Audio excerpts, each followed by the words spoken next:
Hey guys, I am Anda and I'm going to show you today how to use a steamer.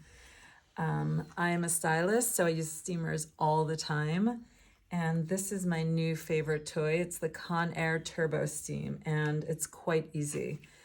There's an on and off button in the back, and as soon as it lights up all red, it's ready to go. You just hit the steam button and literally instantaneously it starts steaming, which I've never seen. And that's it. You pull down wherever you're steaming, you kind of pull down on the fabric and it helps pull out the creases. And it's really, really easy. And you go over the whole entire jacket or shirt or pant or whatever you're steaming just like this.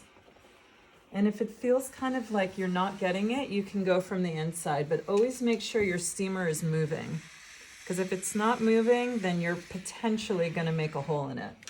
Because steam obviously is extremely hot. And this is how it works. And look how well it's working.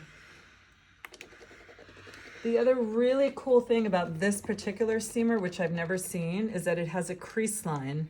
You just kind of put this wherever you want to crease, whether it's on an arm or a pant leg. And then that's, gotta be careful. And then that's it. You just go up and down and wait till you see how sharp the crease is. This guy's kind of running out of water, but you get the point. Anyways, I highly recommend this. This is my new favorite gadget, and go and get yours today.